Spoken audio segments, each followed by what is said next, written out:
अंजुमन मुफीदुल इस्लाम में लाखों का घपला, 20 नंबर नूर अली लैन का ये माजरा क्या है? सर, आप लोग आज अंजुमन में आए हैं, इसके आने का मकसद बताएं, क्या मामला है और किस तरह से आप लोगों ने वक्त लिया कि वो वक्त नहीं दे पा रहे हैं? आखिर इसकी वजह क्या है, वो क्यों भाग रहे हैं? देखिए, हम लोग यहाँ पे अंजुमन में आए हैं। हम खुद लाइफ मेंबर हैं अंजुमन के, और अरसद से जो यहाँ पे पिछले 15 साल से जो माली बदनवानी हो रहा है, हम उसके खिलाफ मुसलसल आवाज़ उठाते आए हैं। और गुज़श्ता शनिचर को हम लोग तमाम लोग मिल कर के आए, इसमें कई लोग लाइफ मेंबर हैं, जनरल मेंबर, और इलाके का हर आदमी का इसमें हक है, इसलिए कि माली ताउन से ही अदारा चलता है। शनिचर को जब हम लोग यहाँ पे आए तो सेक्रेटरी साहब मौजूद रहे थे और उनसे फ़ोन में बात हुआ तो ठीक है, मंगल के दिन आएंगे। आज फिर जब हम लोग यहाँ पे आए हैं तो सेक्रेटरी साहब मौजूद नहीं है और ऑफिस से बताया जा रहा है कि वो मंगल को कभी कदार आते हैं। तो ये हम लोगों को बार बार जो है इस तरीके से समझिए एक तरीके से गुमराह किया जा रहा है या टरकाया जा रहा है। अंजुमन में यहाँ पे हम लोग जो अभी देख रहे हैं कि ये 50 करोड़ से ज़्यादा का घपला है। 2017 में जब सदर साहब और सेक्रेटरी उन्होंने जब पोस्ट संभाला था, उस वक्त 2 करोड़ 10 लाख बैंक में था, उसमें 92 लाख रुपया टर्म डिपॉजिट था। 2024 का ऑडिट रिपोर्ट में देखिएगा कि 1 रुपया भी टर्म डिपॉजिट में नहीं है, बल्कि 39 लाख रुपया उनका लायबिलिटीज़ है। हाँ, समझे? और वो टर्म डिपॉजिट जो है वो ख़त्म हो गया है, बल्कि उल्टा 39 लाख रुपया इन पे लायबिलिटीज़ है। हम 50 करोड़ रुपया का इसलिए बात कर रहे हैं कि इन्होंने मुख्तलिफ तरीके से कलेक्शन किया है। अंजुमन का मुफीदुल इस्लाम 31 नंबर का बिल्डिंग बनाने के लिए लाखों रुपया लोगों से लिया है। लॉ कॉलेज अंजुमन का बनेगा, उस नाम पे लाखों रुपया लिया है। 16 नंबर हाथी बगान में जो कंस्ट्रक्शन हो रहा है उसके नाम पे लाखों रुपया लिया है। 35 नंबर अंजुमन मुफीदुल इस्लाम लैंड जो कि तोड़ करके वैसे ही छोड़ा हुआ है, उसके नाम पे लाखों रुपया लिया है, लेकिन आज तक किसी का 1 रुपया हिसाब नहीं दिया गया है। देखिए कि आप रोहिंग्या का कलेक्शन आपने किया पूरे कलकत्ते में, लोगों ने जज्बात में आकर देगची, बर्तन, कपड़ा लत्ता तमाम चीज़ दिया, लेकिन उसका भी कोई हिसाब नहीं दिया कि आपने किससे कितना पैसा लिया है। अब जब आप पैसा देंगे का हिसाब देंगे तो समझ में आएगा कि इसमें क्या शफाफियत है।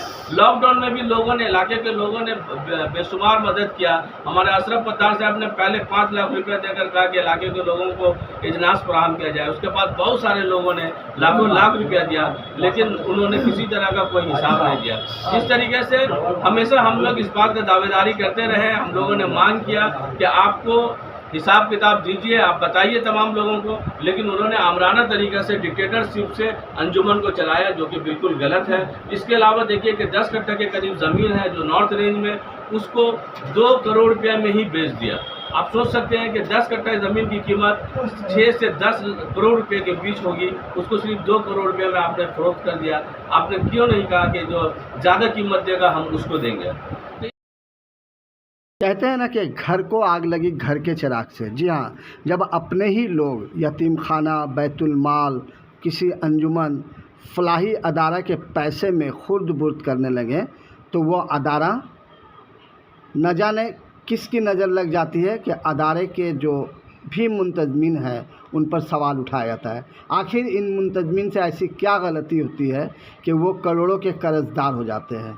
कहाँ उनसे चूक होती है? वो क्यों नहीं इंतज़ामिया से और इलाकाई लोगों से बात करके उस बात को साफ करते हैं जिस बात की वजह से उन्हें इल्ज़ाम का सामना करना पड़ता है?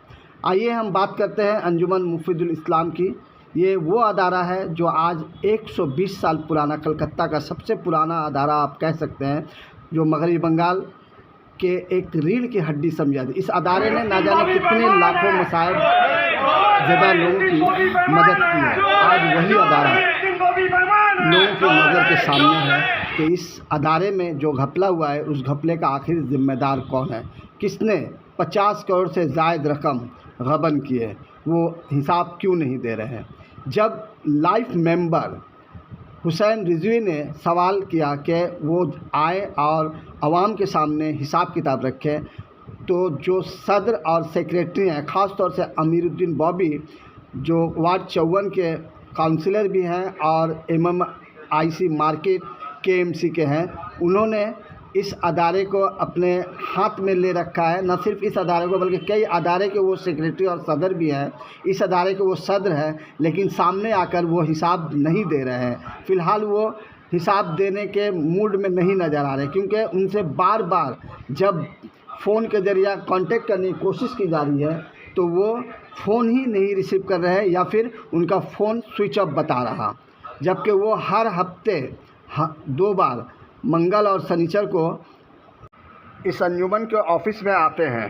कई दिनों से उनको चेस किया जा रहा, लेकिन वो सामने आकर अपनी बातें नहीं रख रहे हैं। मुकामी लोगों का कहना है कि इस अदारे में 1-2 रुपये नहीं, करोड़ों रुपए का गबन किया गया है और इसका हिसाब हम इलाकाई लोगों को या जो मेंबर एग्जीक्यूटिव मेंबर हैं उन्हें नहीं मिल रहा। हैरत की बात है कि कई साल से ऑडिट रिपोर्ट भी सामने नहीं आ रही है, ना ही कोई ऑब्जर्वेशन रिपोर्ट।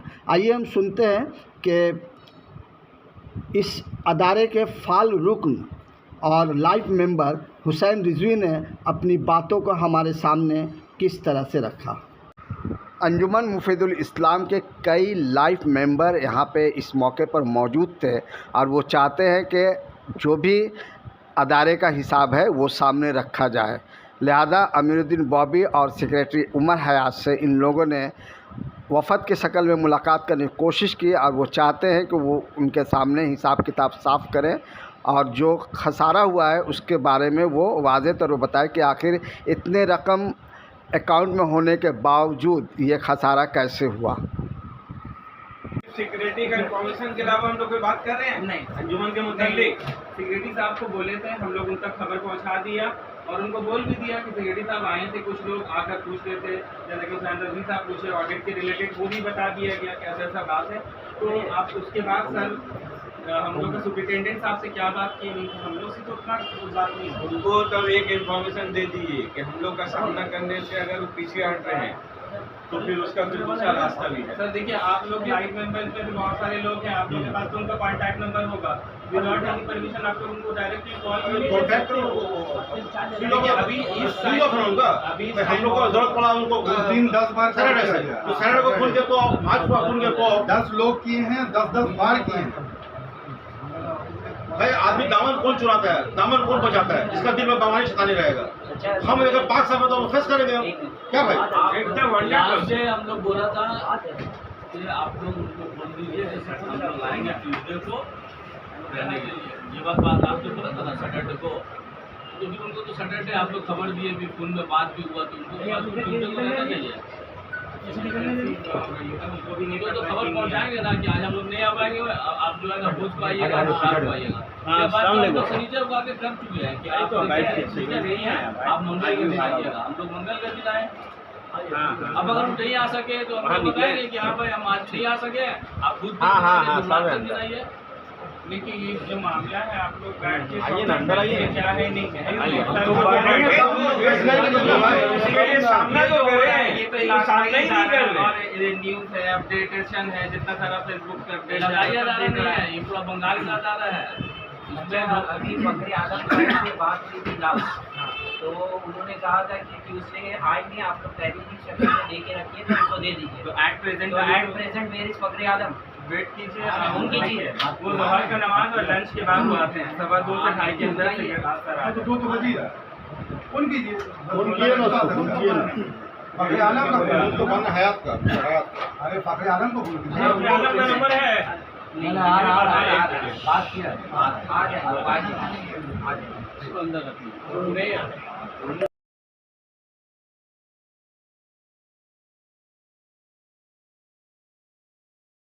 तो इस तरह की बेशुमार बातें हैं जो इस सिलसिले में इस अदारे से है। इस अदारे को फाइनेंशियल तौर पर इस जगह में लाके खड़ा किया गया है कि इलाके के लोग उठ खड़े हुए हैं। इसको बचाने के लिए हम तमाम लोगों से इस तरह से गुजारिश करते हैं कि आप तमाम लोग आइए और इसको बचाने के लिए उठ खड़े। सर लास्ट ऑडिट कब हुआ था? सर लास्ट ऑडिट कब हुआ था? लास्ट ऑडिट 2024 का अवाम के सामने पेश किया गया है। देखिए कि आज है 16 जून 2026 है, लेकिन 2025 का ऑडिट नहीं हुआ है, 2026 का ऑडिट नहीं हुआ है।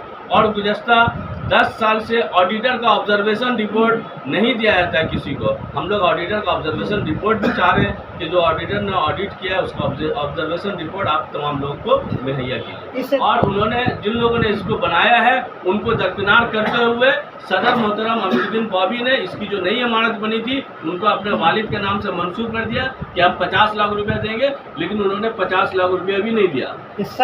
इस इदारे के सदर दफ्तर हेड ऑफिस कहाँ है? जहाँ आप लोग हैं 20 नंबर नूर अली लैन, यही बात। इसके सेक्रेटरी कौन है? जनरल सेक्रेटरी उमर हयात खान है। और सदर? सदर अमीरुद्दीन बॉबी।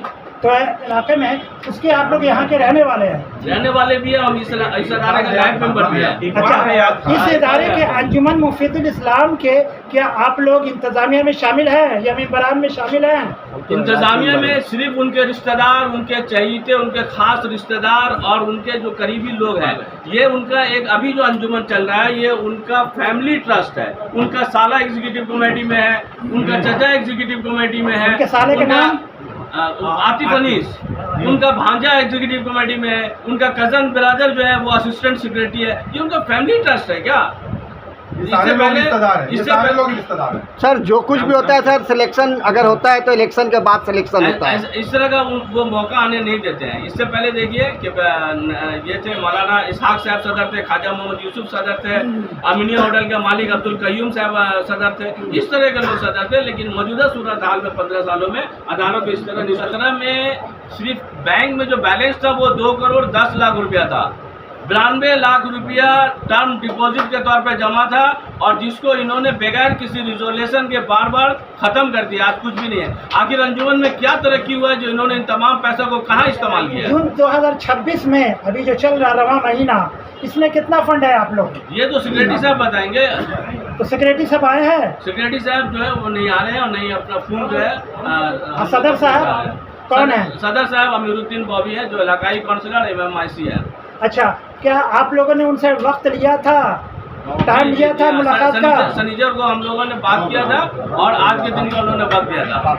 अच्छा, ये बताइए कि आप लोग जो वक्त लिए थे या यहाँ पे हिसाब किताब लेने आए हैं, तो क्या आप तहरीरी शक्ल में मेमोरेंडम भी देंगे इन लोगों को? जी, अगर सेक्रेटरी साहब है तो हमारा जो तहरीरी शक्ल पे मेमोरेंडम हाजिर है हम लोगों के पास। वो कब देंगे?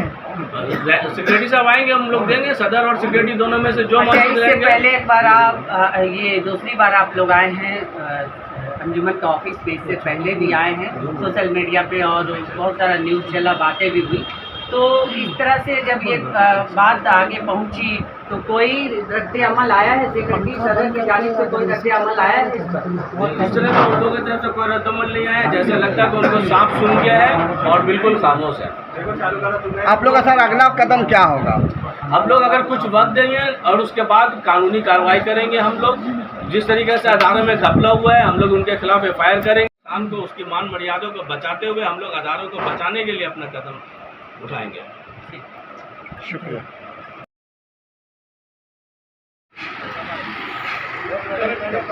अमीरुद्दीन बॉबी बेईमान है। अमीरुद्दीन बॉबी बेईमान है। अमीरुद्दीन बॉबी बेईमान है।